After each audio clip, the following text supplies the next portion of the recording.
Let's move it on here. We got the Cleveland Browns versus the Dallas Cowboys, which I find to be an interesting matchup. So we saw what Cleveland did to the Washington football team last week, and the big question, I can't remember if we talked about this, or no, we didn't, because I did a deep dive by myself later, but Cleveland, you knew they were going to slam their heads against the Washington offensive line. The big question was, can Washington, can they hold up to just constant ground and pound? Sure.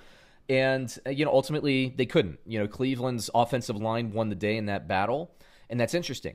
Now, Dallas, their back end is a sieve. They're giving up points to everybody. Oh, big time. And big time. They need to fix that. I think Dallas is the best team in the NFC East at this point. But to me, I don't think they can challenge for a Super Bowl until they fix some of their secondary. But maybe they can coach that out. You don't know. But Dallas's run defense is pretty strong.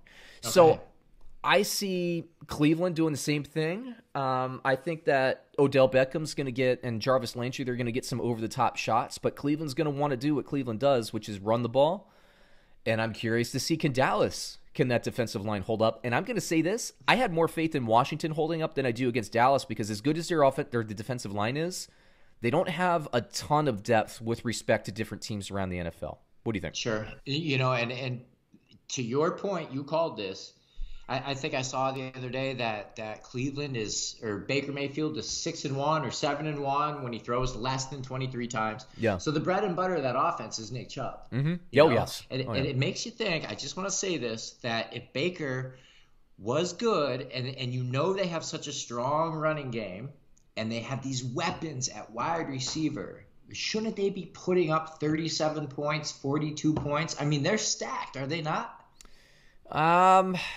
Hard for me to argue Beckham against and that. Jarvis Landry, dude, what a combo that is. Yeah. And those guys aren't playing very well at all. And now, Odell's coming out saying, "Oh, I don't mind if I don't score touchdowns." All right, I appreciate that he says. Talk to me in week 8. Yeah, exactly. I think that he wants to believe that. I really do. Yeah, I believe. Yeah.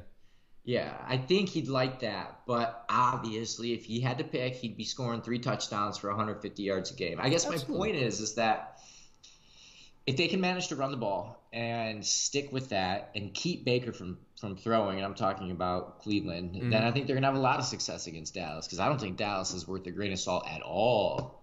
I like Dallas more, but I like them because their offense is getting chunk yardage, and Dak looks as good as he's ever looked. I think at this point Dallas will pay him.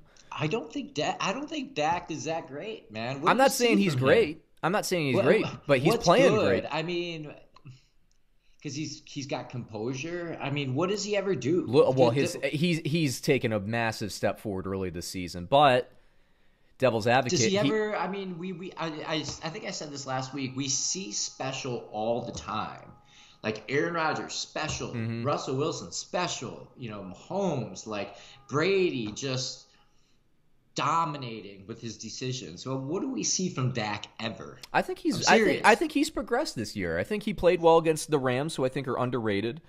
And Seattle, their back end was brutal. They're missing Adams, so they were able to get some stuff. But he's really statistically taken an upswing. And I'm not a big stat guy for quarterback, but he's not shrinking in moments that maybe he would have. Like the back and forth between him and Russell Wilson last week, I thought was a really good positive sign for his development. Yes, okay, and he did compete, but that last play where he threw that pick, that bothered me, and I don't think anybody's talking about that enough. First of all, it was a terrible play. He managed to stay on his feet. That was cool. But it was only 3rd down, dude, and he had grass in front of him, and there was about 14 seconds left. So essentially, he could have picked up yards on his feet and then went out of bounds, but he just heaved it up there, and I didn't like that. I thought that was a big mistake, and I think that he should have been criticized for it, but for some reason, nobody has. Yeah, that's a fair point. The interception, kind of throwing the ball into double coverage, you did still have another play at your disposal. But I'm not saying he's Russell Wilson. I'm not saying he's Patrick Mahomes and stuff, but I do elevate him above, or at least on par with a Matt Ryan, And all right. Yeah, Would you rather have him or Nick Foles starting this week? For me, it's a coin flip. That's a problem. That's a problem. That's a problem for a quarterback that's going to get $40 million, right?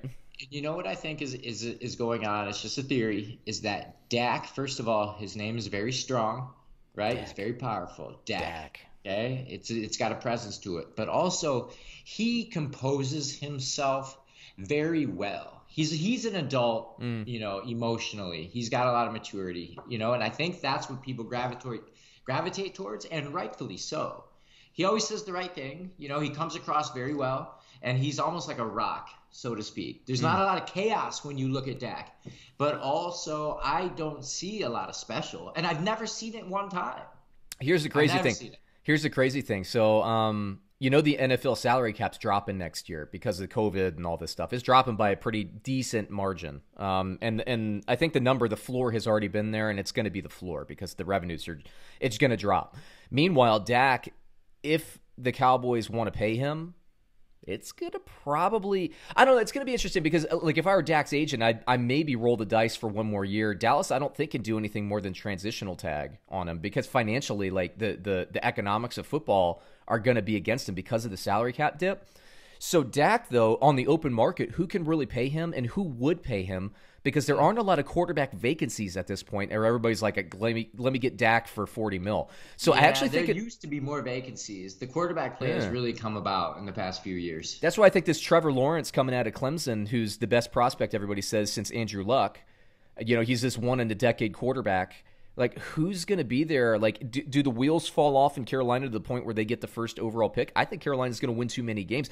I think maybe the Jets, but then they have Sam Darnold. I know they'll wipe out their coaching staff, but do they want to draft a new quarterback and move on from Darnold? Then what do you do with him?